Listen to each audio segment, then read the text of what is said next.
know by now, COVID-19 has significantly disrupted international freight and logistics, and indeed supply chains, and the effects will be felt well into the future.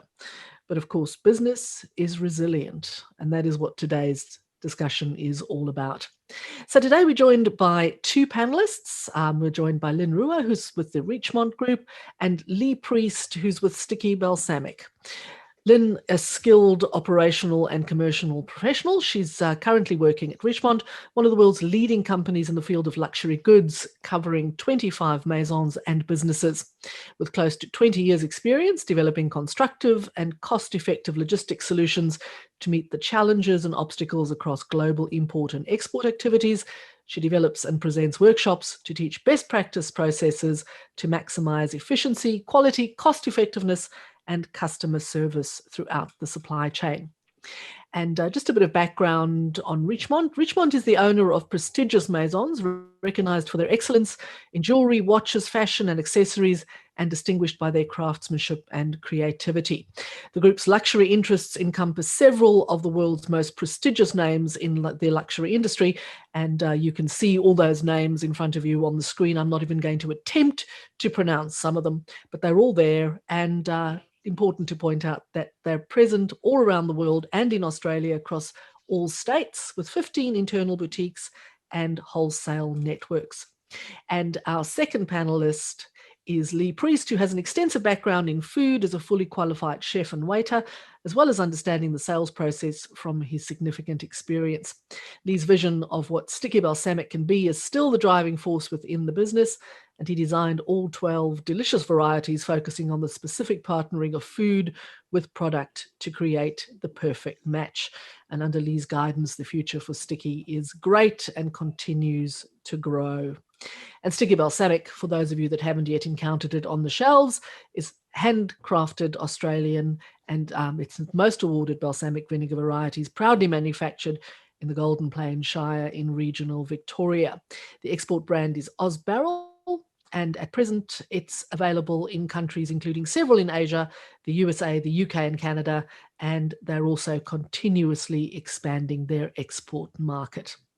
So please virtually join me in welcoming both our presenters for today's session.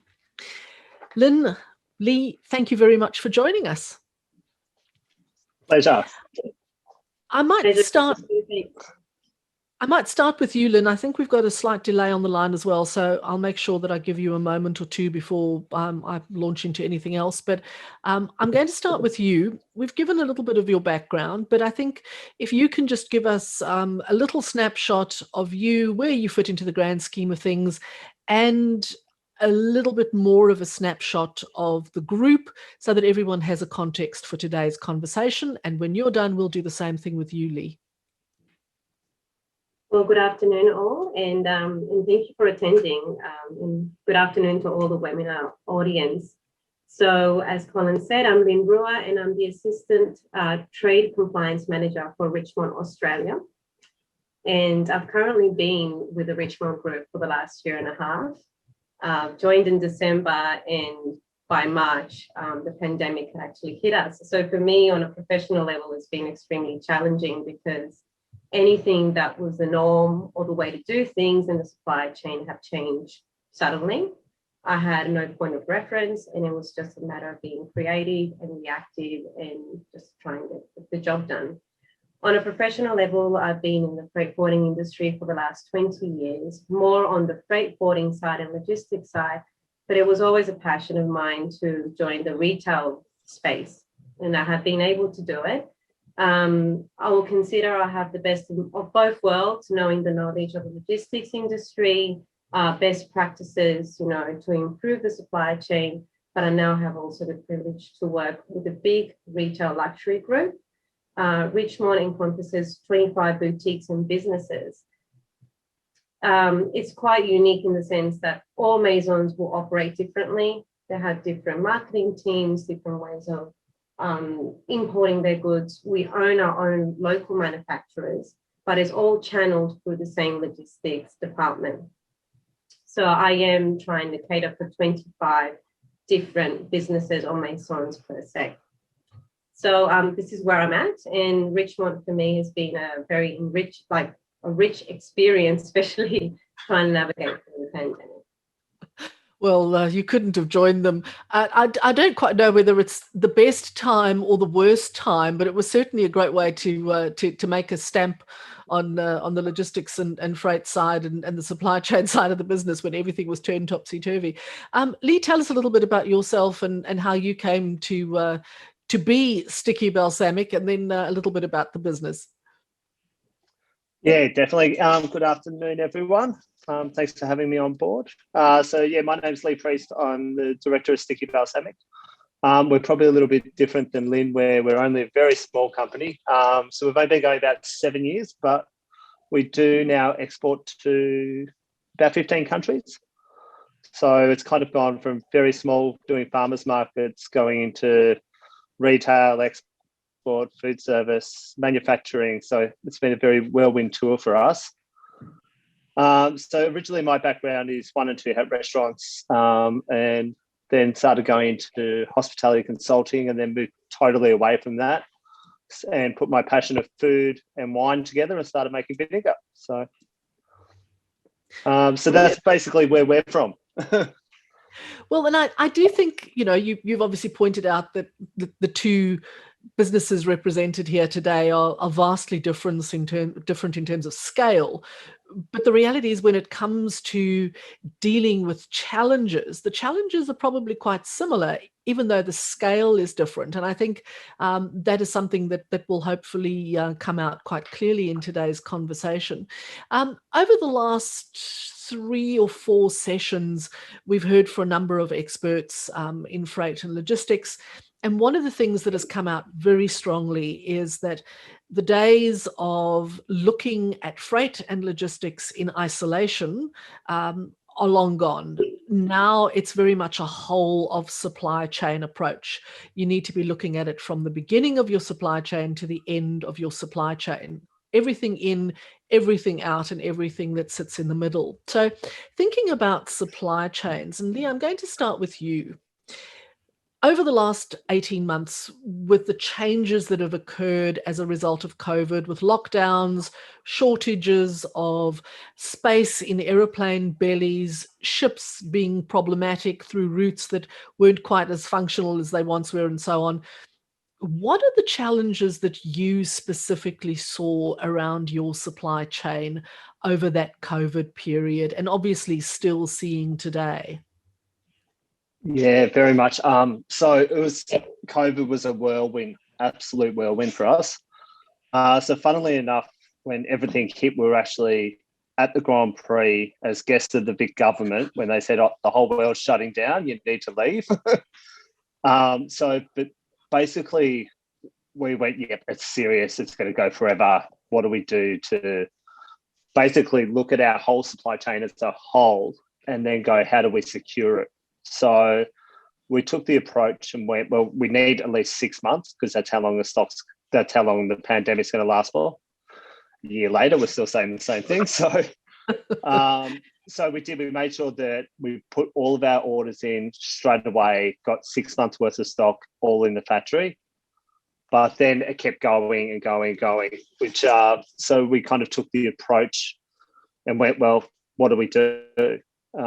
And we were the same as everyone. By that time, there were containers just stuck in China. You couldn't move anything anywhere. It was just impossible. So it was just trying to find the people from a small business point of view who could actually do that for us and help us and guide us and, try and get those connections where we could try and get a pallet of this or a container of that so it was really challenging, but we're getting through, and I think now we're getting better at it. So we'll talk in a moment about some of the changes that you might have implemented, but I think it is important to understand for everybody on the call today that the situation that arose with you is probably one that was fairly common to most businesses, that it was, well, this will probably take 6 months and then everything will go back to normal. And here we are 18 months down the track. Victoria's just gone back into a lockdown and is probably going to extend that lockdown. And every other state has had its moments of locking down. And of course, the whole world came out of lockdown, went into lockdown, came out of lockdown, went into lockdown. So it hasn't changed much. For Lynn, your manufacture might be in your control, but it is everywhere in the world, really. I mean, your brands are mostly European luxury brands. So tell us about your supply chain issues over these past 18 months and what has been the biggest challenge for you that you've seen, and what has been the biggest benefit that you've seen in your supply chain issues? Contrary to what Lee had actually said, we own our own manufacturing. So we did not have the possibility to, let's say, we don't have this, this piece that we can offer to a customer, perhaps we can locally source it. All our procurement is overseas. So we basically had no choice apart from trying to work out when could we import these goods. When I joined Richmond prior to pandemic, we had actually had a positive win in the sense that we were having daily flights of stock coming into Australia. It's now being reduced to 3 times a week. And during the pandemic, it was sometimes once a week. Also, another challenge for us here in Australia is that sometimes we have not been in lockdown, but let's say Singapore has, and that's where our hub is to distribute goods into Asia Pacific. So we've also had to adapt to their lockdowns or to other regions' lockdowns. So that's been the major challenge for us. Having customers perhaps, wanting a specific piece and not being able to deliver on time, it does dampen their experience, going into a boutique, wanting to have a look at a specific piece. It could be for a special occasion and not being able to deliver that product on time. It could affect also our sales and revenue. On the other hand, I know during the pandemic, there's been some setbacks, but there's also been some opportunities. And for our business, our e-commerce has accelerated faster than what we have expected. So we were prepared to dive into e-commerce. At the moment, we currently have one maison that offers e-commerce, but as of from next month, all our maisons are actually on board. And it's something that we've had to accelerate because there was definitely the need and the demand to remain in contact with our customers, to be able to still deliver our pieces to them and just have that continuity with our brands.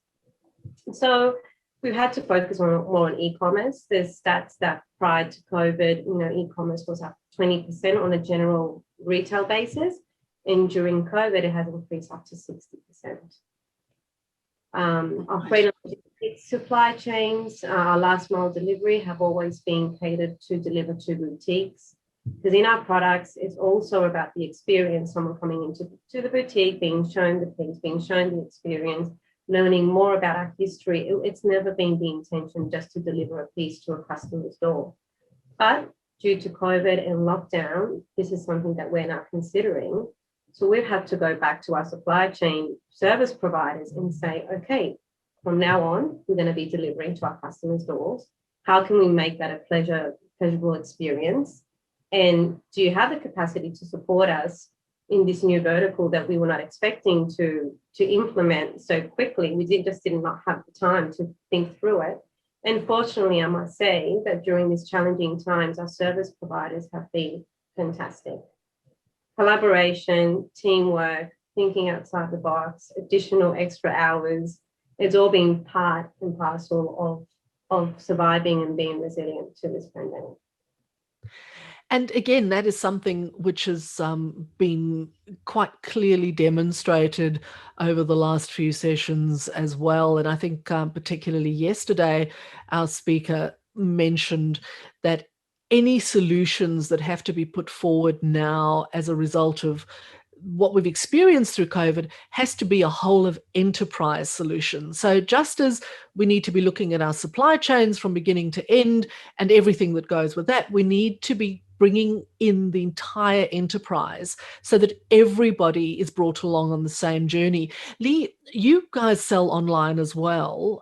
Did you find that as a result of your supply issues, trying to get things into the bellies of airplanes or onto ships, and I'm not sure whether you do large scale sort of bulk export or whether it's all relatively small air freight consignments, but has e-commerce become more of a thing for you now?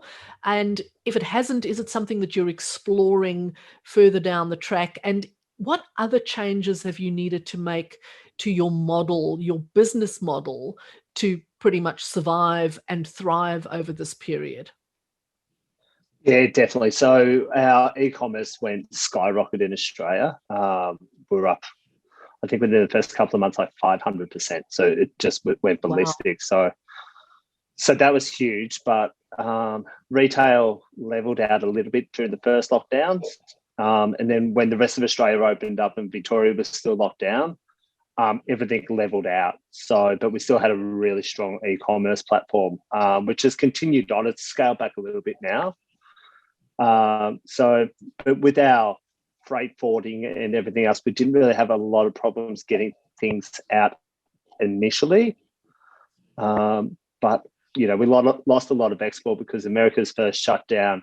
Containers were just sitting there in parking lots. Yeah. But we did get a lot of that back and did find getting things out of the country were a lot easier than getting things back into the country. So a bit of both, but overseas and through every other country now, they've all been focusing a lot on their e-commerce, and they've all seen a really big lift in that as well. And your e-commerce, obviously within Australia, grew exponentially, the 500% that you mentioned. Did your cross-border e-commerce grow as well, or was it largely domestic? It was mainly domestic. But for example, one of our big customers in Dubai, they're very much online, and they went ballistic. They were huge, and they just kept putting in orders after orders after orders because they went into a full lockdown, couldn't go to supermarkets, couldn't do anything. So I think it kind of depended on the country and how long they were actually in lockdowns for.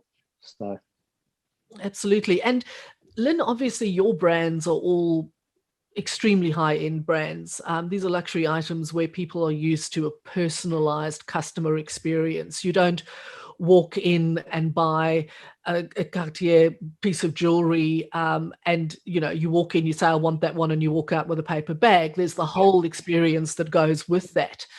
Moving to a largely e-commerce based model, how have you replicated that customer experience to make sure that your customers still feel valued and understood and cosseted and all of that sort of thing, rather than just clicking on a picture and depositing money?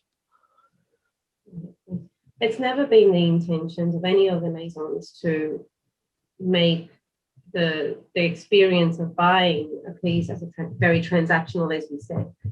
So I must say, now we're trying to be in contact more, either is it with social media.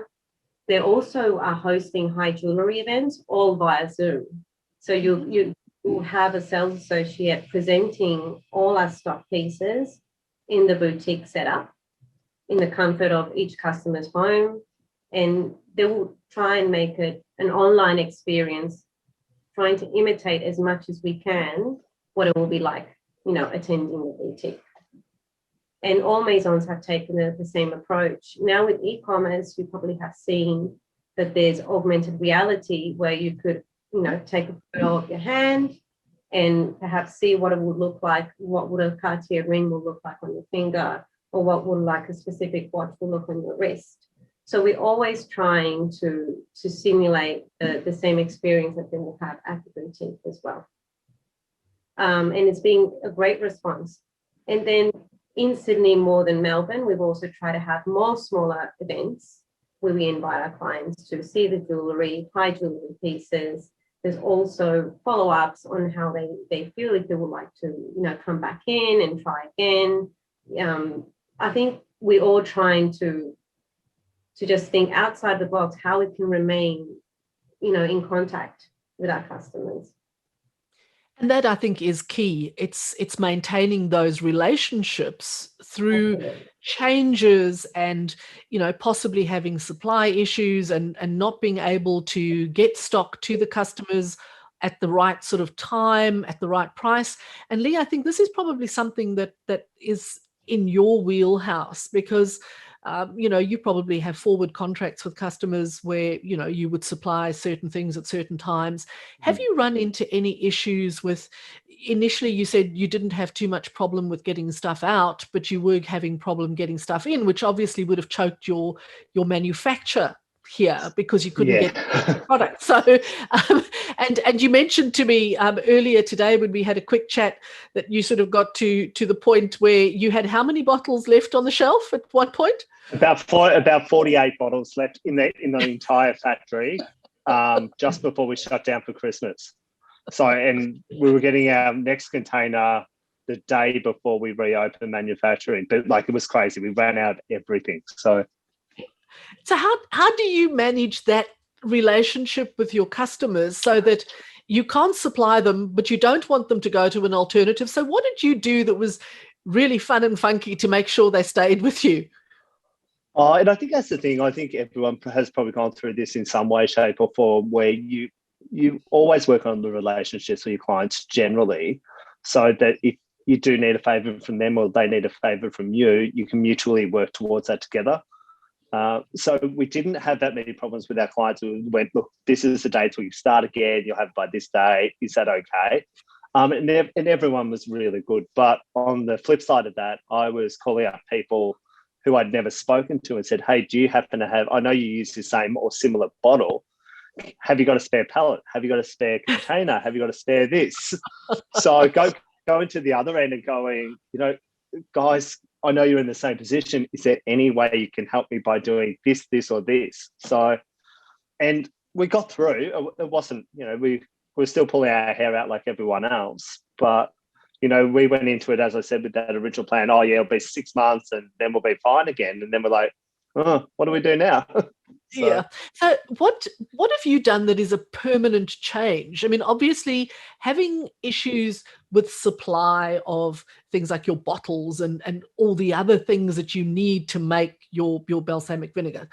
What have you changed permanently by way of diversification or anything else, so that if we, God forbid, move into a situation where COVID really gets bad again and we have to go into another 6-month lockdown, that this doesn't happen to you again? Yeah, very much so. So we now work on a lot more minimum quantities. So we know that we can produce for the next 6 to 12 months without any problem.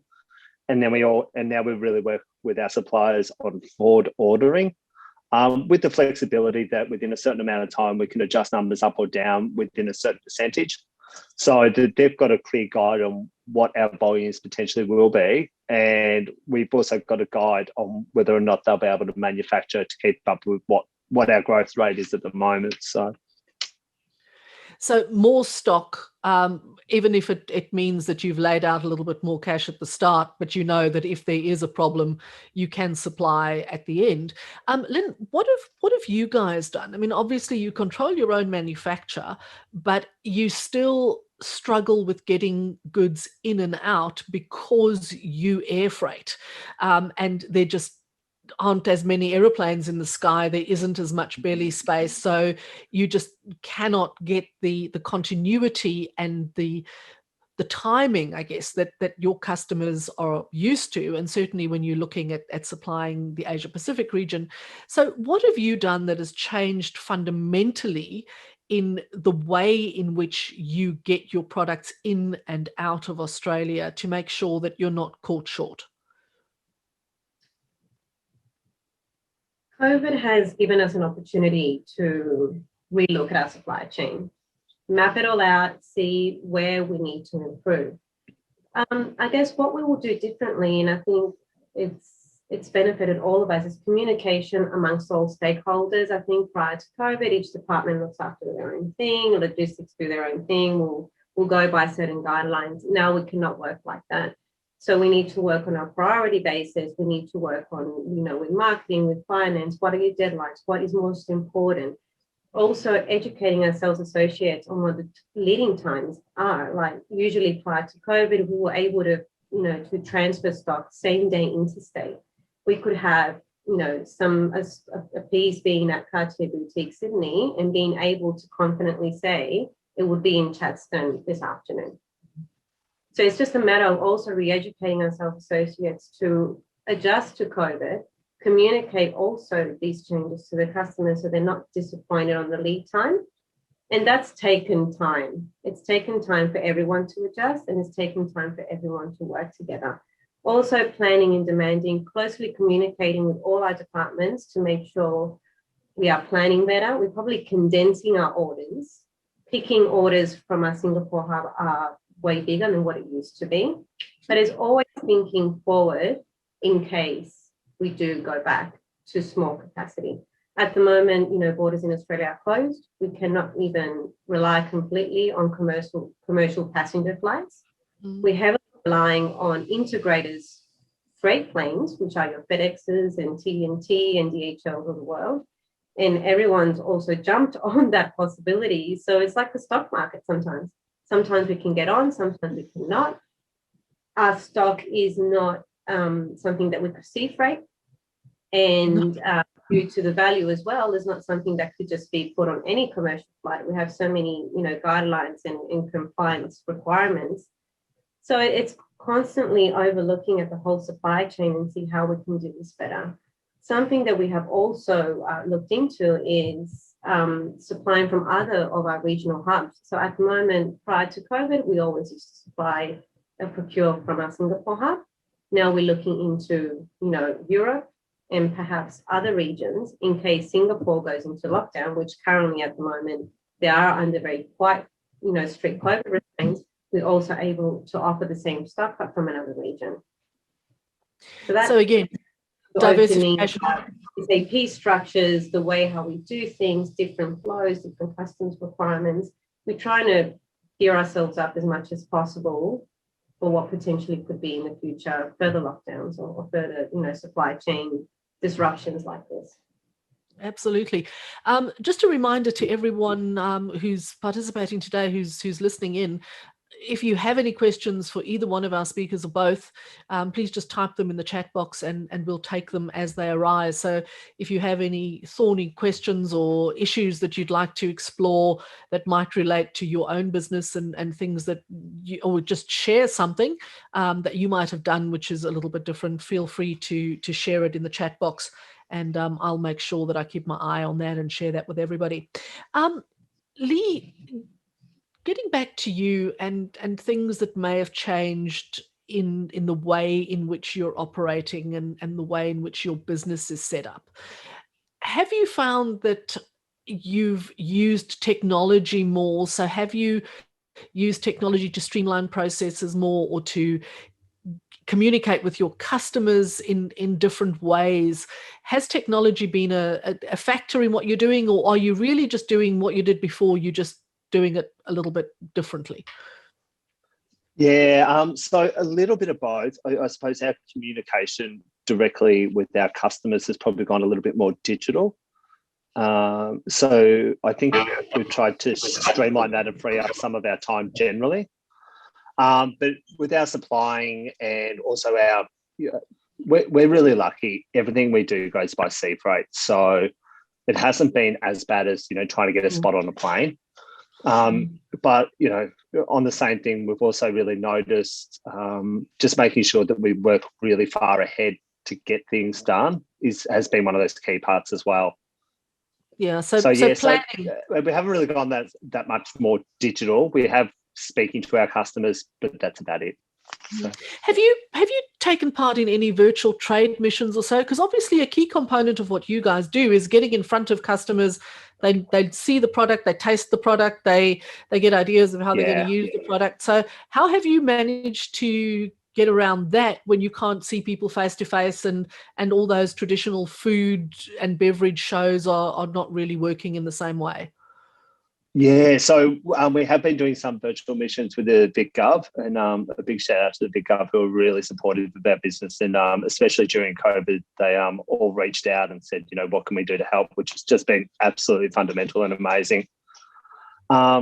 Getting onto developing new customers has been really hard, but I suppose it's also given us the time where the people who we were already in discussions with or negotiating with anyway, we've all had a little bit more time to secure some more of those relationships. So our export has definitely grown within that time. And as everything keeps opening up, we just see it keep growing, which has been fantastic. So yeah, but going to a trade mission anytime soon is just not even on the cards for anyone, I don't think. So no, absolutely not. I mean, we can't leave the country to go on one, just that minor detail. So I think the virtual trade mission is with us for a while to come. Lynn, you mentioned that one of the things that you're doing is relying on virtual reality to give your customers some of that face-to-face experience that they might not be able to have because they can't get to a maison, they closed or locked down, or all those circumstances that stop people getting to physical boutiques to buy anything. Is there any other way that you're using technology, both from the customer relationship perspective, from that user experience perspective, but also in terms of streamlining some of your supply chain and logistics issues? Yes. Apart from the experience, the retail experience that the customer may have, from a logistics perspective, from my perspective, as I said, we're always planning forward, like we're always thinking forward. So we've actually reached out to our service providers on how they can better monitor our shipments by exemption. So we have more like an overview on reports and how much we've got coming in, what will not be delivered, what can we do instead. I think I'm heavily relying on reporting because it's no longer a given that I could expect my goods arriving at a certain time. And then also I have more than 15 boutiques and more, wholesale representatives contacting us on when they're going to receive their goods. And it's a matter of how can we cope providing the information in a more efficient manner. And our service providers actually have tools that can assist us with that, whether it's customs delays or there's air freight delays or automatic notification letting us know that this flight got cancelled, which is quite often these days. So we are heavily relying back onto software to assist us navigate through this period. How has your relationship changed, if at all, with your service providers, your freight forwarders, your customs brokers over this past 18 months or so? It's been a test, but it's been in a positive way. I think coming from the freight forwarding industry, and liaising with your peak seasons and times where you can't get your freight on time, the pandemic and COVID is a completely different level. We were not prepared, and the pressure that logistics department will get from the boutiques, and the pressure just snowballs from the customer to the boutiques to the logistics, and then I'll be passing on that pressure onto the service providers. So look, they've really stepped up. It's been amazing, and I consider our service providers as an extension of our business. Our business finish the time they deliver stocks to the customers, and they've been fantastic. Last week we had the announcement on the Melbourne lockdown.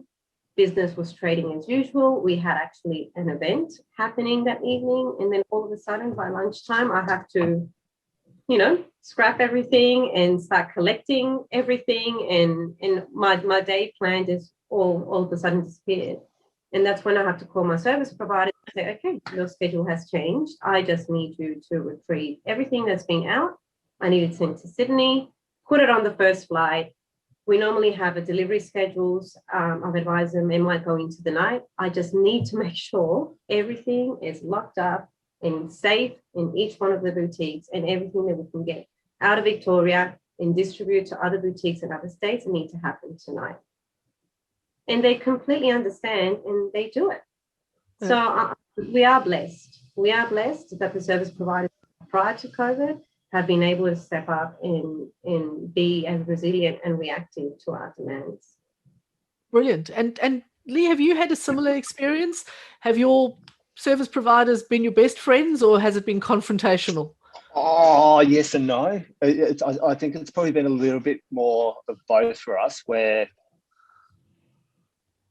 I think everyone's patience has been tested during COVID, so especially mine. And I'm a first one to admit to that. But I think price has probably been a really big one for us. So, just before Christmas, everything went skyrocket, and it just costs so much now. Like, sometimes it could be 50% more to get a container sent from anywhere. So it's just trying to negotiate with 3 or 4 people, trying to get the best price, but then still trying to keep a relationship with everyone at the same time. Because if someone goes, oh, well, I'm going to charge you an extra $2,000 US to move this anywhere, and you're like, well, why wasn't it like that last week? All the prices have changed. But then you go to the next one, he goes, oh, no, I can still do it at this price for you. And then the one goes, well, why can't I have all of your business? Well, why can't you give me the pricing I want? So, and, some people take everything very personally, and some people go, and for us, that extra 50% on our costs, we don't pass that on to our customers. So, we've been really fortunate since the day we started, we haven't had a price increase in 7 years. So, wow. So, That's which is remarkable. Yeah, but we've also grown so much that we've reduced our costs so much that we can still give that back to our customers without having to increase, touch wood, but, and we'll try and keep that the way we can. And we're really proud that we've been able to keep our pricing the same all the way through. So, well, that is pretty remarkable. Now, we've had a question off the floor for you, Lynn. Junior Singh asks, how has the air freight transit time compared prior to COVID and now over a year or more into COVID? So how much longer is it taking you now compared to what it took you at the start of the COVID period? And then there's a second part to the question. Do you know what the mix is between full freighter and commercial belly hold for your shipments prior to COVID and now, a year or so into the process? So the time of transit and the mix between full freighter and commercial belly hold for you. Prior to COVID. So prior to COVID and now, yeah. COVID and now. So for Richmond, Australia, we source our products from our Singapore hub. In Singapore, will actually, distribute goods around Asia Pacific. As I said previously, we were excited to be able to supply and dispatch on a daily basis, reduced to 3 times a week. Normally, it will get picked, on day 0, dispatch day 0, depart Singapore day 1, arrive in Sydney day 1. So it was seamless and very quick. Now with COVID, let's say the transit time is the same. It's more the frequency and the capacity. So I'll be allowing personally around 2 to 3 business days. Okay. So what was a day is now 2 to 3. 2 to 3 to be safe. And that will be like for the mainstream of our goods. If there's any particular events, anything specific that needs to be highlighted to logistics, then we'll try and make other arrangements. Normally our supply chain is all channeled through Sydney, because this is where we have, most of our boutiques, and we're trying to consolidate all our stock. But let's say in the event there's something urgent and it needs to go to another state, to avoid that longer transit time, then we'll then consider shipping directly to that specific state. It will cost more, but it will just minimize also the risk. Yeah. In terms of what was our I guess the split, I believe they said, between commercial flights and freighter, 90% was basically all reliant on commercial passenger flights. And then, integrators were always the second choice. Freight forwarders also work on commercial passenger flights, and they will only rely on freight planes if it's due to the size or a specific requirement. So it was definitely a game changer for us. And the same for Lee. Like, we had times where valuable air freight price, which you can imagine, it's more expensive than general cargo, had increased 2 to 3 times fold. Mm-hmm. And sometimes they could not even guarantee, that it could get on the flight, and we will have to pay a bracket So let's say, I could be sending a small box of jewelry, but I will have to pay, the air freight space for a certain amount of cubic meters on a plane. Yeah. Or they will just give me a one figure. And these are all the decisions that you need to make. What's your priority? To get the freight delivered, or to hold back, or not deliver the product at all. Fortunately, with us, we are able to have different choices. But I can understand in other industries, it completely, eats up into your profit. So it's very, very challenging. And obviously, the major difference between Richmond and what you're selling and Sticky is the unit cost. I mean, if you're supplying a Cartier watch and you have to pay a bit more for air freight, it's probably not that hard to absorb that extra cost. Whereas it's a lot more difficult for you, Lee, when your container is, and you're probably already sailing quite close to the wind in terms of margin. So it does make a substantial difference in scale.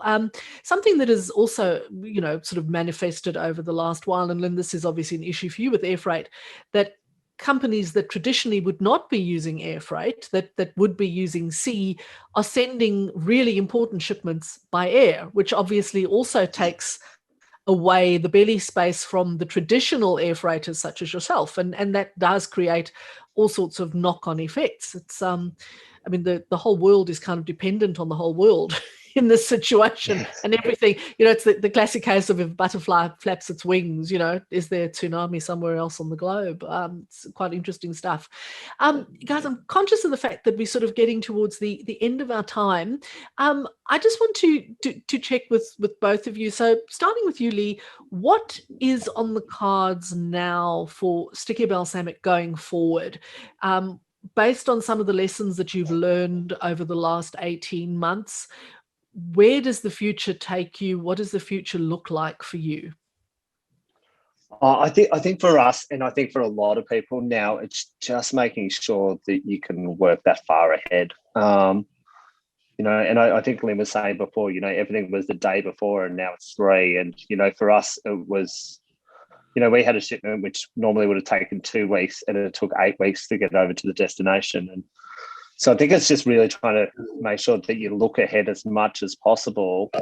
But why still trying to juggle 100 other things all to do at the same time? So, yeah, I think that's probably my suggestion is whether you're small, big or indifferent, just work as far ahead as you possibly can. Well, that's a great hint as well, and a bit of wisdom for everyone to file away. Lynn, what does the future hold for Richmond? And, what can you leave people with in terms of something, a nugget, a gem that they can take away with them to apply in their own businesses?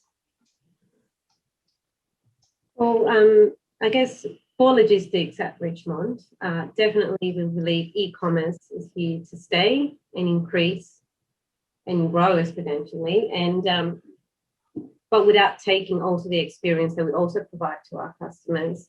In this experience, I think other departments have actually been more conscious and aware of the importance of having a very robust, logistics department, and being conscious that it's all about working together. And from a logistics perspective and being on both sides of the industry, I'm very conscious that education and being conscious not only about the operational side of logistics, but also thinking forward, how can we improve? Let's not wait until the next, disruption happens, how we can equip ourselves for the next disruption. And I believe it's been a big learning curve for us. The patterns for shoppers have changed as well. I think, many will now feel comfortable ordering online or having a boutique visit online and feeling comfortable to purchase on the spot rather than going to the boutique. So I think e-commerce is definitely here to stay, and it's also about continue growing with our service providers and also within our group on how we can continue that supply chain.